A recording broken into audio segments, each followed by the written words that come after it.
Assalamualaikum warahmatullahi wabarakatuh. Perkenalkan, nama saya Indah Permatasari dari Program Studi Pendidikan Bahasa dan Sastra Indonesia.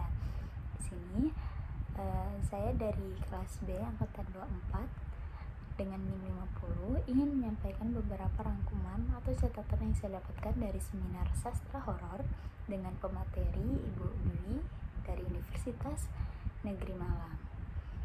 Jadi, yang pertama, saya akan menjelaskan pengertian sastra horor. Sastra horor adalah jenis karya fiksi yang tujuannya membuat pembaca merasa takut, cemas, dan tegang. Biasanya, cerita horor berisi suasana yang mencekam dan misterius.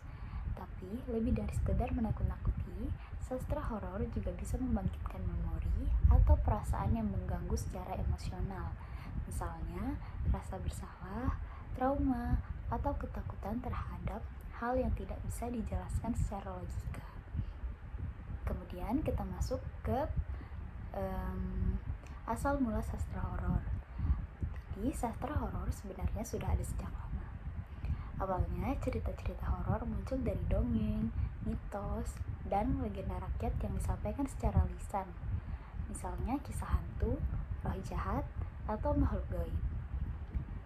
Di dunia barat, genre ini berkembang menjadi sastra gotik pada abad ke-18 dengan latar kastil tua dan suasana yang kelam. Masuk ke abad 19, terutama di era Victoria, karya horor mulai digunakan untuk mengkritik masalah sosial seperti dalam kisah Dracula. Sedangkan di masa modern, horor lebih banyak berfokus pada ketakutan psikologis dan cerita yang dekat dengan kehidupan sehari-hari. Kemudian kita akan mengenali tema dan subgenre sastra horor. Sastra horor punya banyak cabang atau subgenre. Ada horor gotik yang identik dengan suasana kastil tua dan romansa gelap. Ada horor supranatural yang melibatkan hantu, iblis atau vampir. Lalu horor psikologis yang berfokus pada kondisi batin dan pikiran manusia. Contohnya paranoia, delusi, atau kegilaan. Ada juga horor tubuh yang menampilkan hal-hal mengerikan tentang tubuh manusia seperti luka, mutasi, atau kerusakan fisik. Dan terakhir, slasher atau survival horror yang mengisahkan pembunuh berantai dan perjuangan untuk bertahan hidup. Kemudian, kita masuk ke arketipe dalam cerita horor. Contoh yang kita ambil adalah cerita Kuyang di Samarinda yang dijelaskan oleh Ibu Dwi. Dalam banyak cerita horor, kita bisa menemukan pola yang berulang yang disebut dengan arketipe.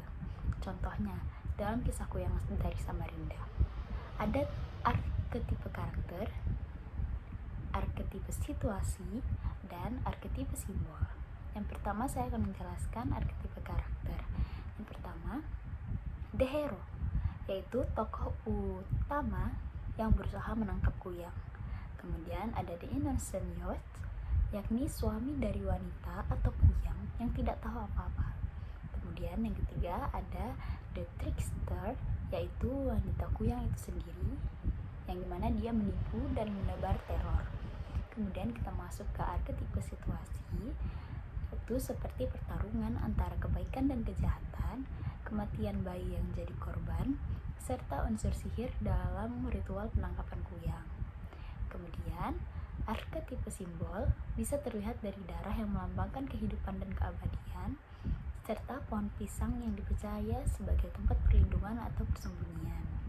Kemudian ada pertanyaan, mengapa kita menikmati sastra horor? Kita akan melihat dari sisi psikologisnya dulu. Menariknya, meskipun menakutkan, banyak orang justru suka membaca atau menonton cerita horor. Ada beberapa alasan psikologis kenapa hal itu bisa terjadi. Yang pertama, pelepasan adrenalin, yaitu kita bisa merasakan sensasi takut tapi dalam situasi yang aman. Kemudian yang kedua ada katarsis emosional, yang dimana horor membantu kita melepaskan stres atau kecemasan dari kehidupan nyata. Kemudian yang ketiga, eksplorasi sisi gelap manusia, di mana kita bisa mengenal sisi lain dari diri manusia seperti kematian, kejahatan, atau hal-hal yang tabu. Kemudian yang keempat, menurut teori excitation transfer, Rasa takut justru bisa berubah menjadi perasaan lega dan bahkan menyenangkan setelah ancaman berakhir. Nah, kemudian kita masuk ke perspektif sosiologis dan budayanya. Kalau dilihat dari sisi sosial dan budaya, sastra horor sebenarnya mencerminkan ketakutan bersama dalam masyarakat. Misalnya ketakutan terhadap wabah, perang, ketimpangan sosial. Cerita horor juga sering menjadi kritik terhadap lembaga dan norma sosial yang dianggap menekan manusia. Selain itu, horor lokal banyak terinspirasi dari kepercayaan tradisional dan mitos daerah yang menunjukkan hubungan erat antara manusia dan dunia gaib. Kemudian, ada beberapa unsur lokal dalam teks sastra horor. Yang pertama, sastra horor di Indonesia sangat kaya karena mengandung unsur lokal seperti bahasa dan gaya ungkap khas daerah, tradisi dan budaya seperti upacara adat atau ritual, latar tempat yang menggambarkan hutan, desa, atau alam mistis, kemudian nilai-nilai hidup seperti gotong royong, kepercayaan spiritual, dan religiusitas. Semua ini membuat cerita horor Indonesia mempunyai karakter yang berbeda dan unik dibandingkan dengan cerita horor yang berada di barat. Kemudian kita masuk ke infografis dan budaya lokal sebagai literasi. Dari sini kita bisa melihat bahwa budaya lokal bukan sekedar latar cerita, tapi juga jiwa dari sastra horor itu sendiri. Horor menjadi cara untuk melestarikan nilai-nilai budaya serta memperkenalkan mitos dan cerita rakyat ke generasi muda. Nah, jadi sastra horor bukan sekedar genre yang menakutkan, ia adalah cermin dari kondisi psikologi sosial dan budaya manusia. Ketakutan yang dihadirkan bukan hanya untuk membuat bulu kuduk merinding, tetapi juga mengingatkan kita akan sisi gelap dan kemanusiaan kita sendiri.